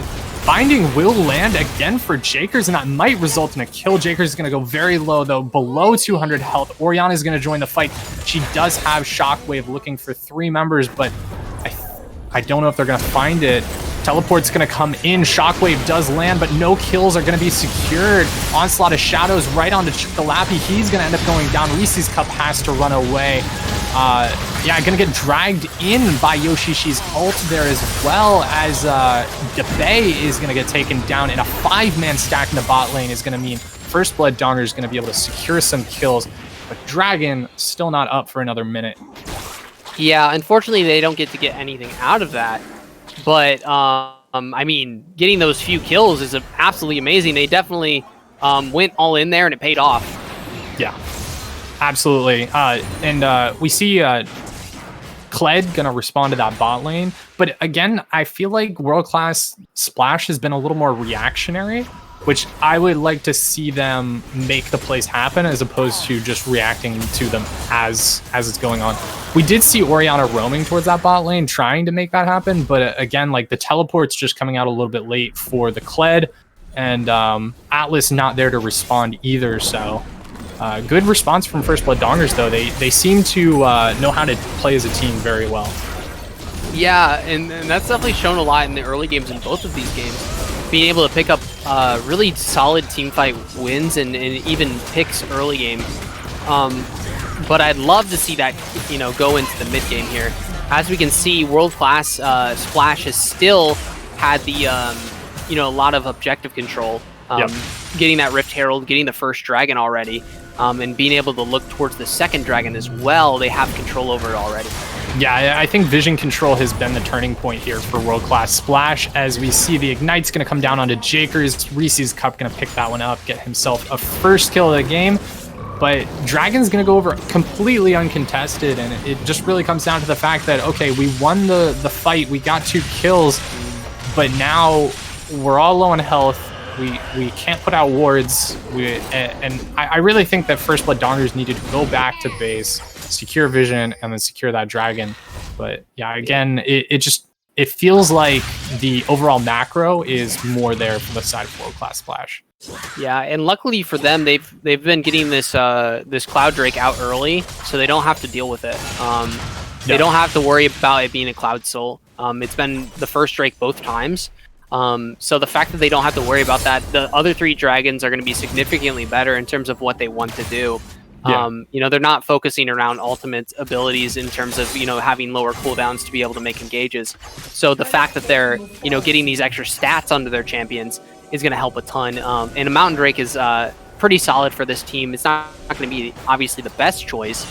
You know, you'd rather have an Ocean Soul or a Infernal Soul, but, you know, you can never go wrong with making a Nautilus or an Olaf more tanky in the game.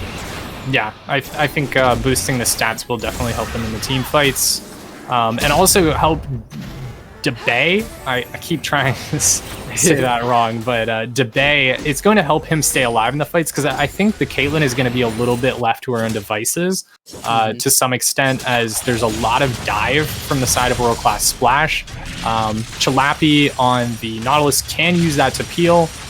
Don't get me wrong, but I think for the most part, DeBay is going to be in a bit of trouble. So having that extra defenses by getting the Mountain Soul, if they are able to secure it, will definitely help her stay alive in those team fights. Right. You just brought up a good point, though. As this entire team's going to look to go in, you know, who...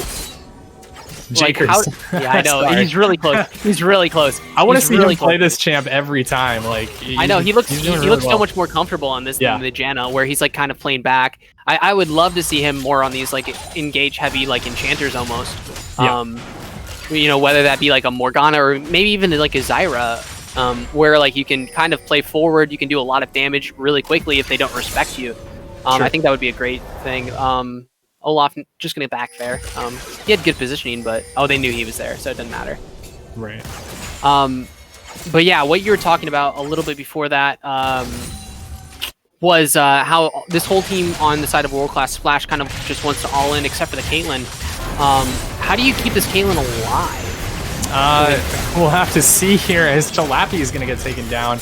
Yeah, man. I honestly don't know. She has the cleanse, had to burn it there just to get out, but yeah, that's the difficult part. I think, and like I said, the Dragon Soul will help with that. Having cleanse will help with that as well, but keeping that Caitlyn alive in the team fights is going to be a task, and I think, like I said, she's going to be left on her own, as Yoshishi is going to get taken out in that top lane. Atlas just coming in and smacking him down. 4 kills, 4 deaths on the side of Yoshishi. Not looking super hot in that top lane. Dude, this is absolutely jungler showdown right now. Yeah. It seems like Hecarim's just looking bot side, get a bunch of kills. Olaf's just looking top side to get a bunch of kills, and they're just killing people constantly. I mean, it's made this game quite a bloodbath this early, just coming from the jungle.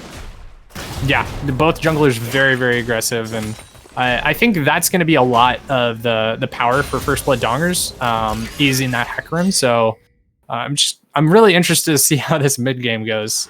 Depending on how things play out, I mean, you've already got 2 dragons on the side of World Class Splash, so they're looking very poised and ready to move to Soul Point and then on to Soul, as we only have a minute left.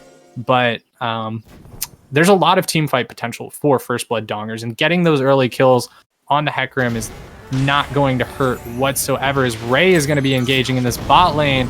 Bring around the Rosie. DeBay, but DeBay, yes, is going to get taken very low. Will get taken out by Ray, and Flash is going to come out for Chalapi, as the teleport was used. No turret to take in the top lane, so Eternity is just going to end up pushing that in. Yeah, that's a huge thing to look at there, because you see the Caitlyn just kind of unable to do anything, even when she flashes across that big wall there.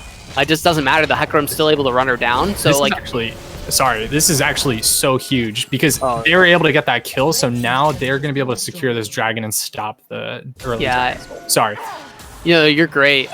World Class Splash not even going to contest it here, it looks like. They're going to look for top lane here as well, which actually could be a pretty good trade for them if they're able to trade it for the 1 dragon. Yeah, so stopping the Dragon Soul is very important, but the Rift Herald is going to get popped here, and if First Blood Dongers are not careful, they might just lose this inhibitor turret. Does go very low, but it's not going to be secured. But that's a lot of damage, and that's an easy thing that World Class Splash can go back to and pick on later in the game. Yeah, I think something that World Class Splash also has a really good shot at, and they've had a lot of control over, is just the damage onto these turrets. I mean, if you look at the mid lane, look at the bot lane, or not the bot lane, but the mid lane and the top lane, their turrets basically haven't been hit on the side of World Class Splash. And while they have been pushed in pretty consistently in the bot lane, they lost the turret because of it. They really haven't had that in the top or the mid lane at all. And so that might come back to bite the butt of First Blood Dongers here if they're not able to, push this lead that they've gotten in the bot lane even farther out. Absolutely. And gold lead is looking in the favor of World Class Splash. We have 3K up for them, and you can kind of see how it's working out. It's just all of the members have slightly higher CS than their counterparts in the respective roles. And I think that does play a huge part here. The statistic I hear a lot is like about 15 CS is, equivalent to like 1 kill, like 300-ish gold. So, being behind so much in that top lane, looking in the jungle, you're behind probably about 1 kill worth of gold in the as AD carry, you're behind in gold as well. So I think that's where World Class is really shining, is just being able to farm up better and maintain that gold lead. Yeah, definitely. Shockwave gonna land onto 13i. He's super duper low, has to burn the crystal arrow. Cleanse will come out for Reese's Cup, but not able to follow up and get that kill. Ignite is down, depth charge gonna go down onto 13i. He's wishing he did not re-engage right at this moment. Flash in from the Kled, gonna pick up ZPM. Jakers is going to Zonya's, but he's not gonna be able to make it out. Stopwatch does get burned, and World Class Splash, they're gonna have a field day in this mid lane. Yeah, it looks like they might even get an inhibitor turret, or they might get 2 inhibitors from this, because they're looking towards top lane as well. So if you get 2 inhibitor turrets this early in the game, 20 minutes in the game, looking to threaten 2 inhibitors is absolutely gigantic. Yeah, and World Class Splash, we talked about it, has the highest gold per minute in the entire ReDefy, Academy League. So they are absolutely one of the strongest teams at closing out early, getting those. Oh my gosh, a 4-man Shockwave, and the entire team for First Blood Dongers is just going to get obliterated. All the health bars completely demolished as they're going to run back. 2 kills going to get picked up. That's going to be the second inhibitor, and World Class Splash, making a splash, living up to the name. Yeah, that was an absolutely gigantic Orianna ult, as you said. The 4-man almost killed their entire team off of it. I mean, they were really low. Luckily, they were in base, because if that was a normal team fight, not in base, that probably just would have been a team wipe.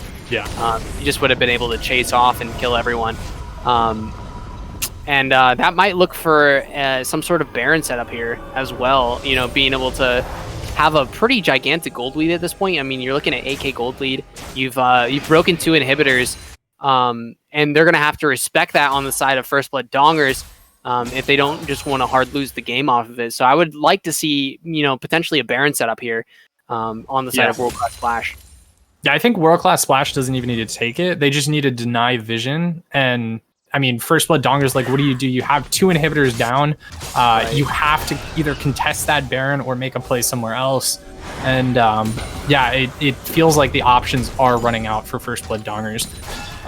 The one hope they really do have is Ray, having that Hecarim be fed if he can get onto the back line, take out the Caitlyn. But even then, I just don't know. Atlas and Eternity are looking so strong right now. They've both got 2 items completed, working on that 3rd. And yeah, everything's swinging in the favor of World Class. Yeah, this is really unfortunate because it feels pretty bad for Ray, because this is like one of those solo queue games where you're doing amazing, you're popping off in the jungle, and then your team just types jungle diff because you guys lost. So it just feels really bad. Man, you never ganked top. What the heck?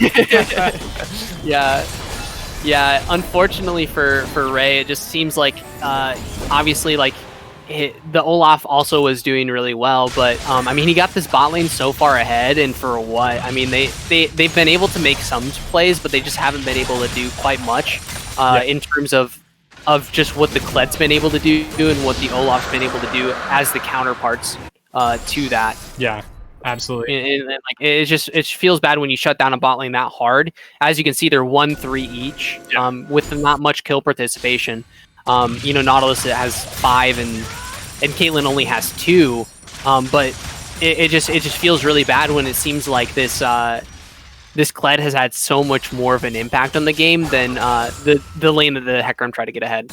Yeah, and I think part of that is the Hecarim got ahead himself, but he wasn't, funneling a lot of gold onto the Ashe.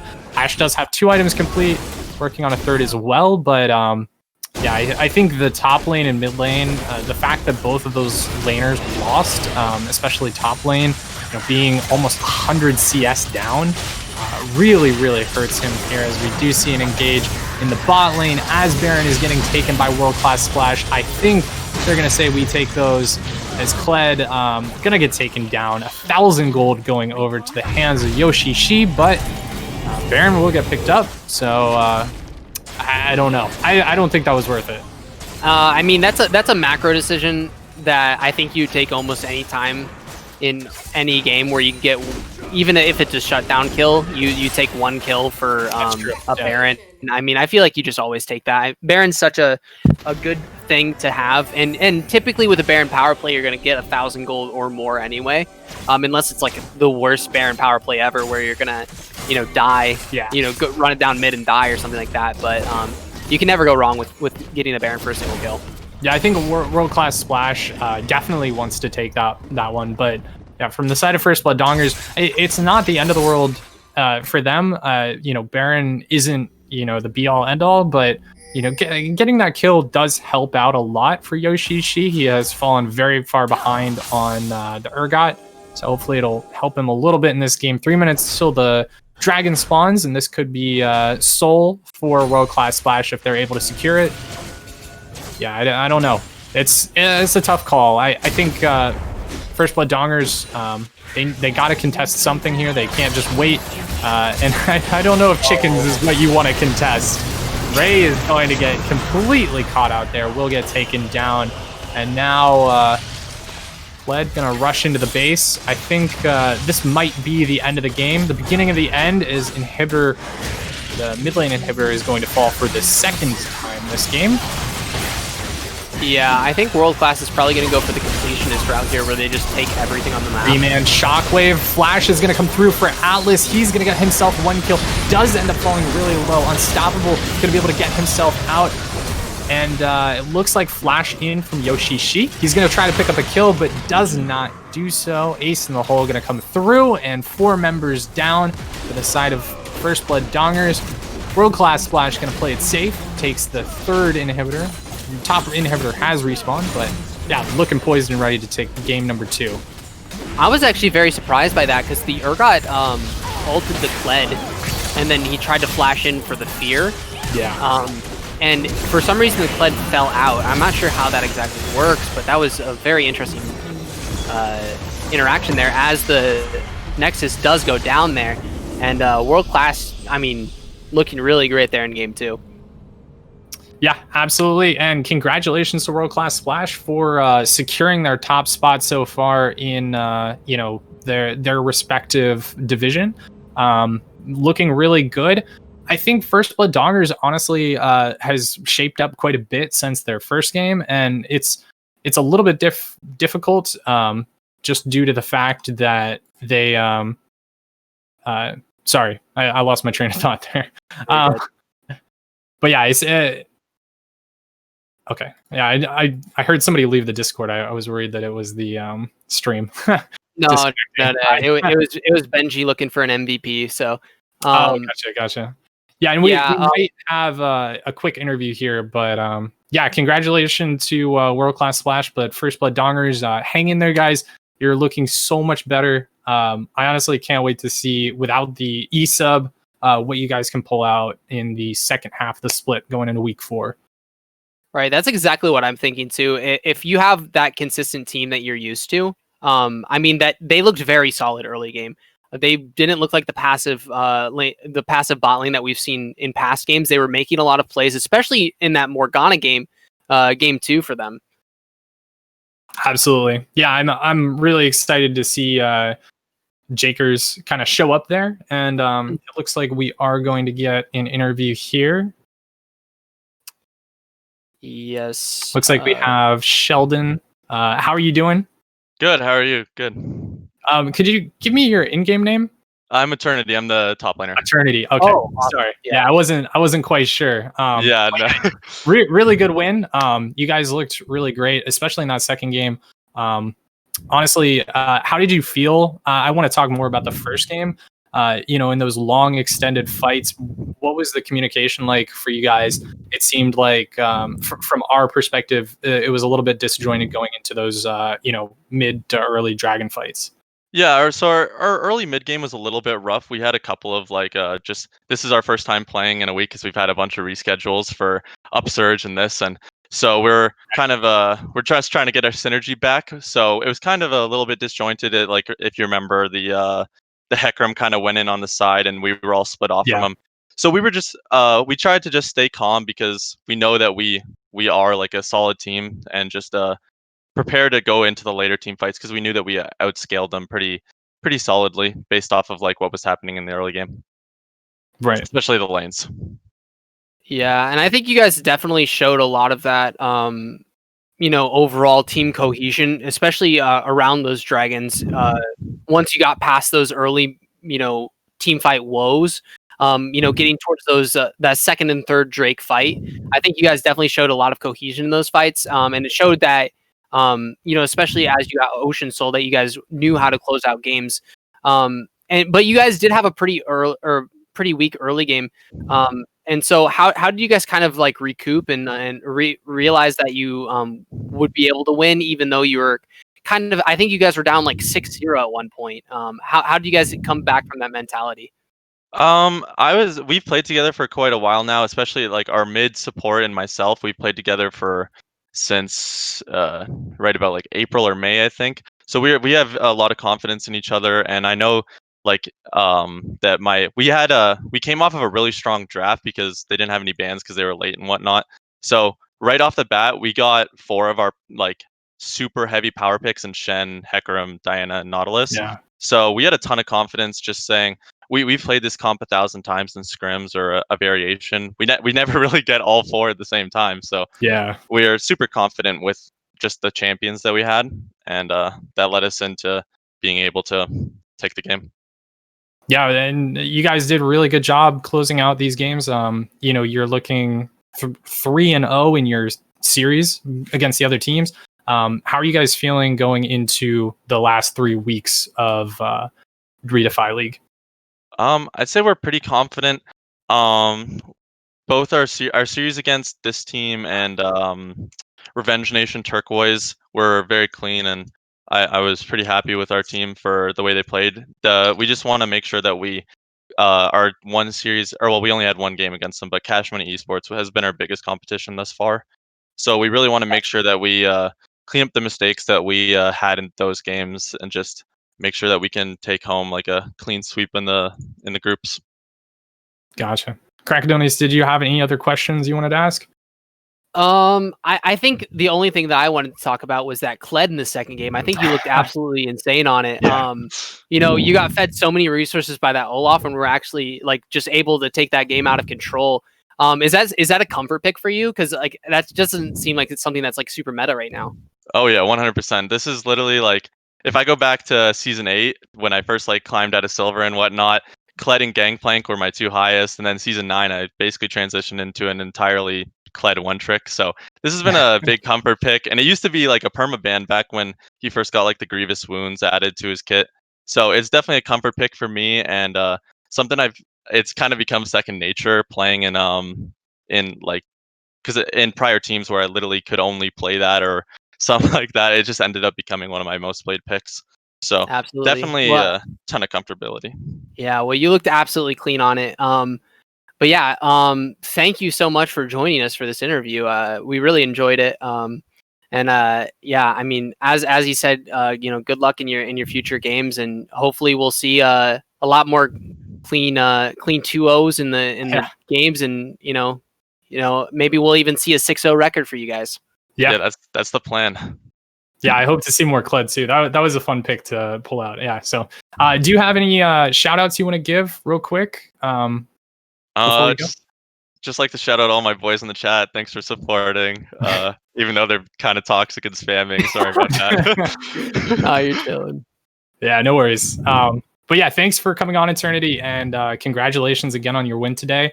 I just want to thank everybody for watching. Thank you, Krakadonius, for joining me on the broadcast team, and thanks for the entire crew who makes ReDefy League happen. If you guys don't mind, go ahead and hit that follow button. Make sure you come back because tomorrow we've got an exciting game.